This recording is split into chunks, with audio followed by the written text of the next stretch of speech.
Harika bir ortamdayız. Yeşillik, Evet. doğa, güzellik, Evet. hava mis gibi. Bu güzel havada hocam. Birazdan da liberal çalışmamız olacak içeride. Aynen. Canlı Liberal yaşam. çalışmamız hocam nedir? Şimdi tahmin ediyorum bir 8 yıl oldu herhalde. Bu zamana kadar da herhalde binlerce insan bu şeye katılmıştır. Liberal canlı yaşam çok önemli bir konsept esasında.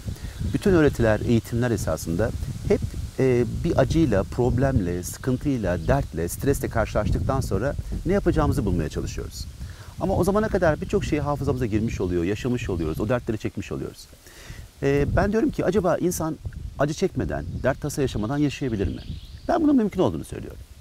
Ve acıya derde düşmeden esasında, öncesinde bu sorun çözülebilir. Çünkü insan bir problem yaşayacak, sonra çözecek. Bir problem yaşayacak, sonra çözecek. Bence çok anlamsız geliyor. Acaba stressiz ve korkusuz bir hayat olabilir mi? Gerçek bir cennet yani. Ve bugün kesinlikle Liverlife'ın 7 adımıyla bunun mümkün olduğunu görüyoruz. Liverlife canlı yaşam dediğimiz zaman sanki insanlar diyor ki hocam biz canlı değil miyiz, yaşamıyor muyuz? Tabii ki yaşıyoruz. Ama düşünün bir kere yani. Korku, endişe içindeyken acaba canlı olabilir misin yani?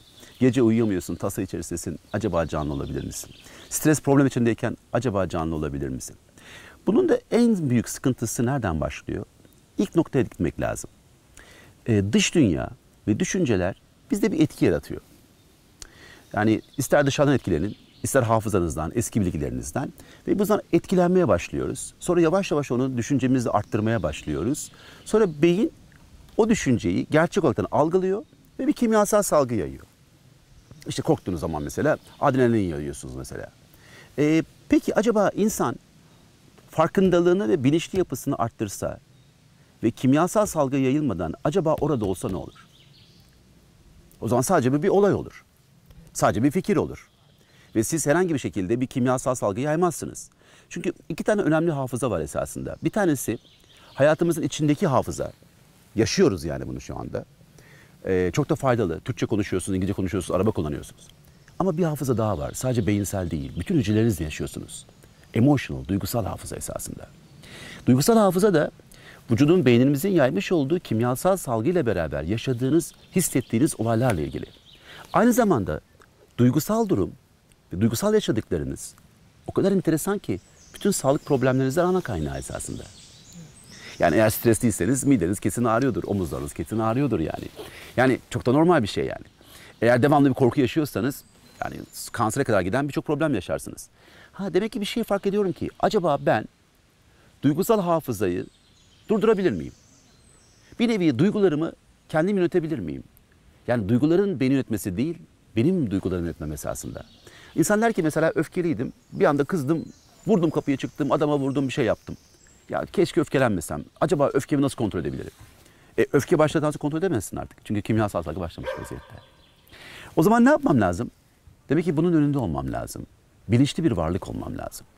Bence bilinçli bir varlık olmamız çok önemli bir şey. Çünkü çoğu insan diyor ki bizi hayvandan ayıran şey beynimiz. Hayır değil diyorum.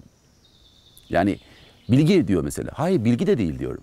Bilinçli yapıda olabilmemiz. Bilinç ne demek esasında? Düşüncenin, bilginin, duygunun, dış dünyanın arasında senin esasında bilinçli kalarak, farkında olarak eyleme geçip geçmeme sanatın esasında.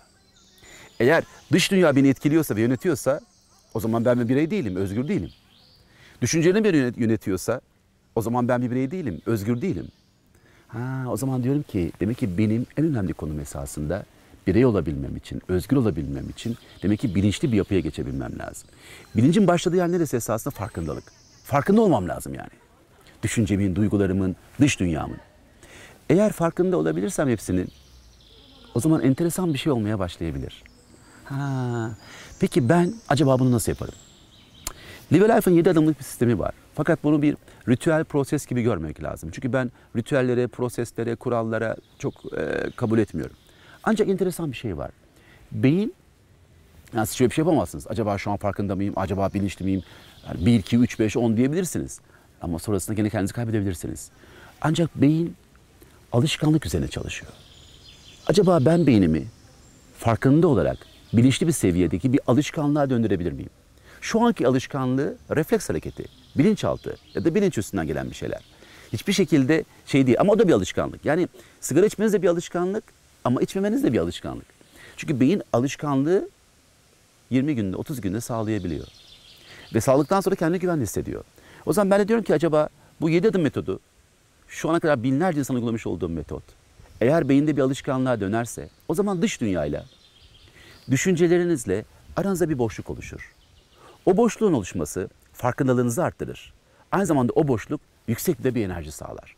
O yüksek enerji zekanızı oluşturur ve siz geçmişi, geleceği, şu anını, her şeyi tam bir bütün olarak görmeye başlarsınız. O yüzden de o bütün olarak görmeniz ve kimyasal salgının olmaması sizin ne yapacağınızı ve ne yapmayacağınızı direkt ortaya koyar. İşte tam bir bilinçli yapı. İşte o yüzden live a life, canlı yaşam çok önemli bir konu. Eğer bu konuyu çözemezsek hayat boyu bazen mutlu, bazen mutsuz, bazen dertli, bazen dertsiz, anlamı olmayan bir hayat yaşarız.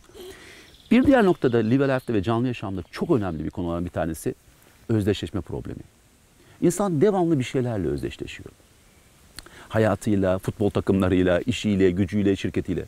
İnsan neden bir şeylerle özdeşleşiyor? Bu kadar aciz ve zavallı bir varlık mı insan acaba?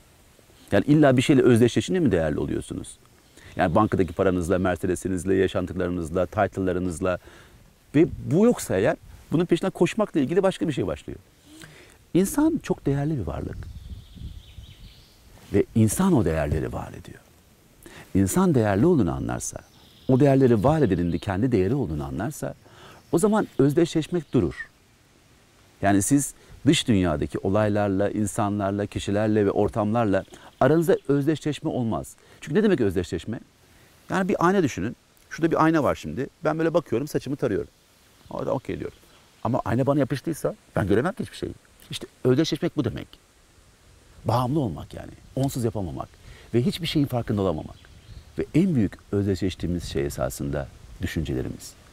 Ve hiç farkında değiliz. Bizi alıyor, bambaşka yerlere götürüyor. Yani geliyorsunuz şöyle güzel bir orman içindesiniz şimdi. Ah diyorsunuz ya keşke hep burada olsak, işe hiç gitmesek, ne güzel yermiş burası diyorsunuz. Bir anda böyle dertlenmeye başlıyorsunuz. Yani güzel bir yer bir anda sizi dertli hale getiriyor ya. O yüzden eğer bunun farkında değilseniz bir yandan Allah kahretsin Murat'ı falan diyebilirsiniz yani. İşte çok önemli bir konu.